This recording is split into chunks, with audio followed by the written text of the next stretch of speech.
YouTube fam. Thank you for joining me today. My name is Gina Marie Bova, and this is where I like to come to talk about solved and unsolved true crime cases, true crime facts and stats, and missing person cases that I don't feel have gotten enough attention from mainstream media. If these are subjects that you're interested in, I do hope that you will click subscribe. And if you hit the little bell next to the subscribe button, YouTube will notify you whenever I upload new content. The stories that I discuss on this channel are not easy to hear. Some stories are of murder, others are kidnapping or child abuse, rape, molestation, and so on. If this is something that you can't listen to, please take care of yourself and click off of this channel. I don't sugarcoat things. I give details when details can be given, and I show photos that even bring me to tears. But these, to me, are stories that need to be told. Evil lives among us and does not go away just because we bury our heads in the sand. That being said, the videos on this channel are for mature audiences only, and viewers' discretion is most definitely advised. We all picture different things when we hear the words truckers or truck drivers, or semi-trucks. I used to think of semi-trucks and just cringe. Why? Well, I've been run off the road once or twice by a semi-truck, and every single time it has been a very, very scary situation. And one of the times I had 2 babies in the car, so very frightening. And I always felt like they feel like they own the road. They just do whatever the hell they want, and we need to be aware of them. We do need to be aware of them. Drive carefully. Understand that they have blind spots just like our little cars do, only theirs are a little bit bigger, and they can't stop on a dime, okay? Here's the other hand. The other hand is the grocery store is out of my favorite product, so I can't wait till they restock. Well, they can't do that without the trucks, right? I can hardly wait for the trucks to arrive. When I used to work in convenience stores, I was really glad when the trucks would arrive with our merchandise so that I could restock the shelves and stop having to hear all the customer complaints about different things that we were out of. Well, for the past 3 years, I have been dating a semi-truck driver. Now, I have a newfound respect, I guess you would say, for the men and women who do this for a living.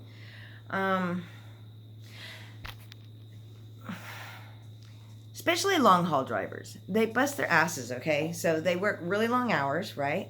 And they are away from their families for long periods of time. Now, they get paid pretty well, but they get a really bad rap, too. Very little appreciation for the hard work that they do.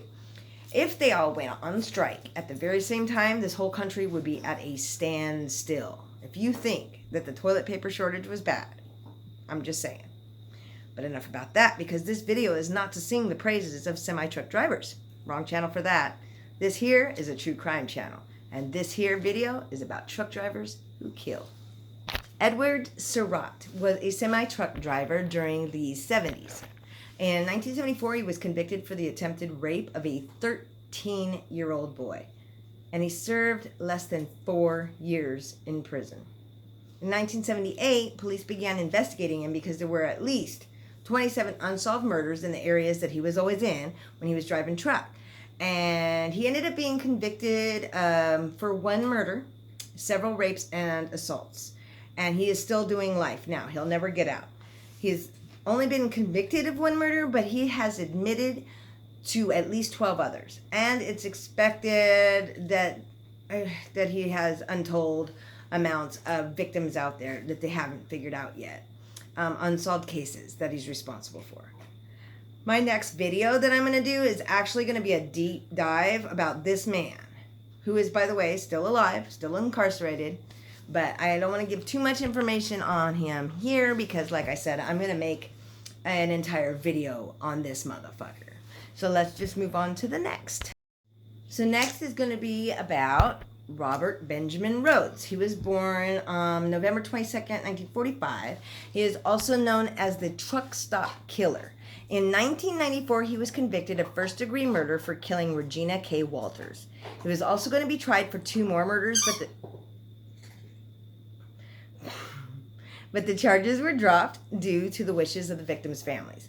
Rhodes is also suspected of torturing, raping, and killing more than 50 women between 1975 and 1990. Based on data about his truck routes and women who went missing during those years and who have the same profile of his preferred victims.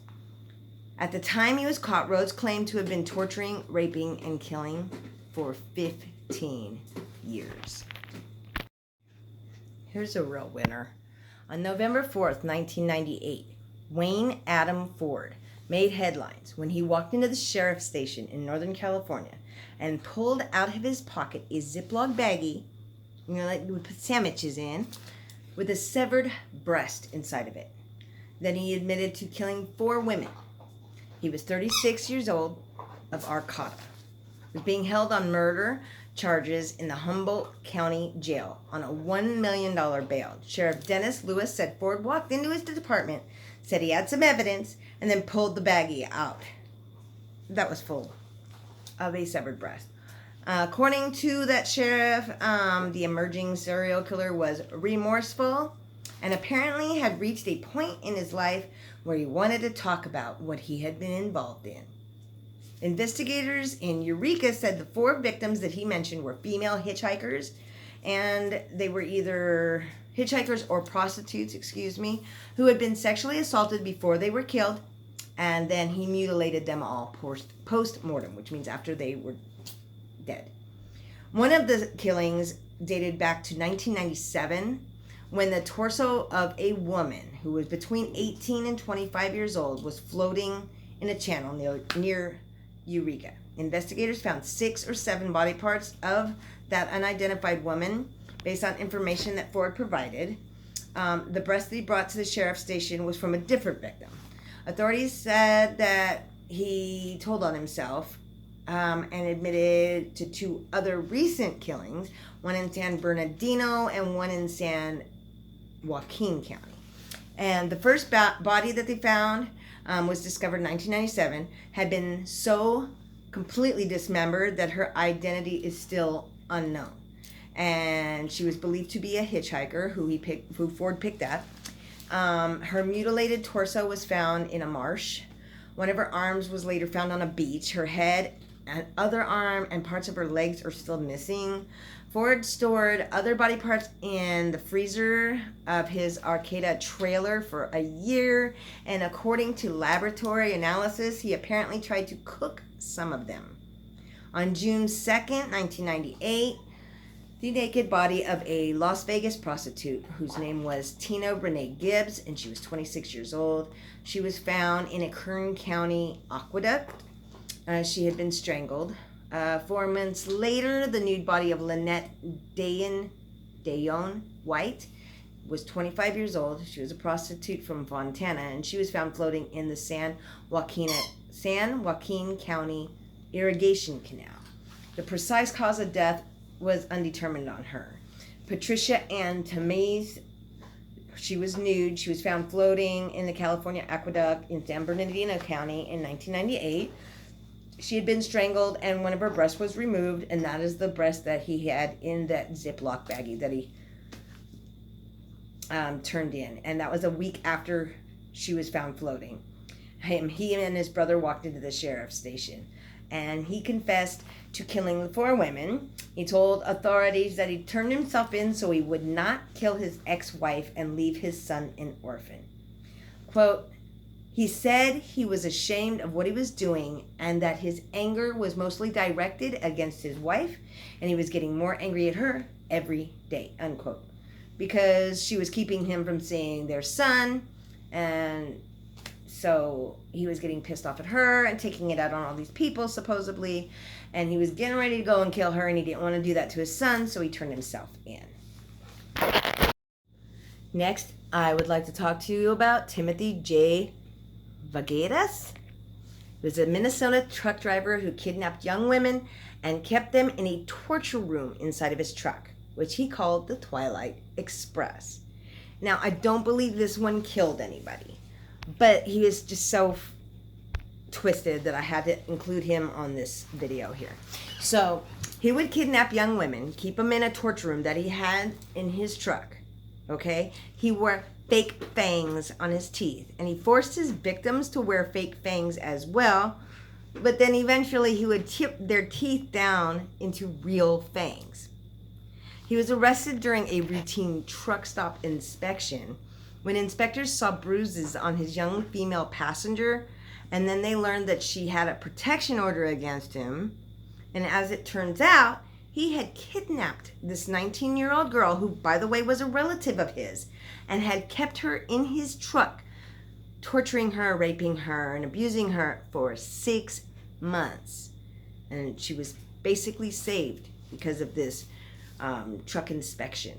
And he was arrested. Now, last but not least, for this video, I am going to speak to you real quickly about Bruce D. Mendenhall. Now, after this, I plan on doing like a mini series of trucker serial killers, or I will give a little bit more information for sure about the ones that I choose to do. And I'm thinking about doing one a day for the next 5 days. So hopefully you can tune in for that. That way I could deep dive into these guys a little bit more, because I just found them so damn interesting. It's ridiculous. Not in a good way, obviously, but in a true crime fanatic type of way. Okay.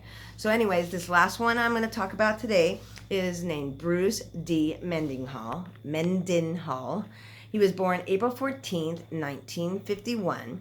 He's a convicted American murderer and serial killer. He was arrested in Tennessee in July 2007, and he was found guilty in 2010 for the June 26, 2007 murder of Sarah Hulbert. The body was found by a security guard that was on duty the night that she was found. He was a long-haul trucker. His truck was found to contain the blood of numerous other murdered or missing women. He has been charged with the murders of 3 other women at truck stops in Alabama, Indiana, and Tennessee. And he's still under investigation for other murders that took place in Georgia, Illinois, New Mexico, Oklahoma, and Texas. So I'm eager to find out how many cold cases are going to be solved by looking into this disgusting excuse for a human being. So that is all I'm going to say about that today. So I hope you can tune in, like I said, for the next 5 days, 1 video a day, and they're not going to be super long, but I would like to deep dive into each of the 5 serial killers that are truckers that I found the most interesting when researching for this video. I would like to do just a little bit deeper investigation on each of 5 that I found super interesting. So I hope you, like I said, I hope you could tune into that. And until I see you again, y'all stay safe out there. Thank you for joining me. Don't forget to subscribe or like or share or comment. I always respond to comments. But if you haven't subscribed already, I would really appreciate it. It will help this channel grow and get some of these videos out to more people. And you never know, on some of these missing person cases and unidentified murder victims and unidentified living people, the more subscribers I have to this channel, the more people that watch this channel, or if you share it or what have you, it might actually get to the right person, and maybe we can help solve some of these and give some people some justice and give some people their lives back. It would be amazing, because that is my ultimate goal in this whole thing. And my dog is acting a fool over here, so I'm gonna go and play with him for a little while, because this is the most energetic playingest dog I ever had in my life. I've had him for about a year now, and he's insane, but he's my little insane baby, and I love him. So y'all have a good night, and y'all stay safe out there.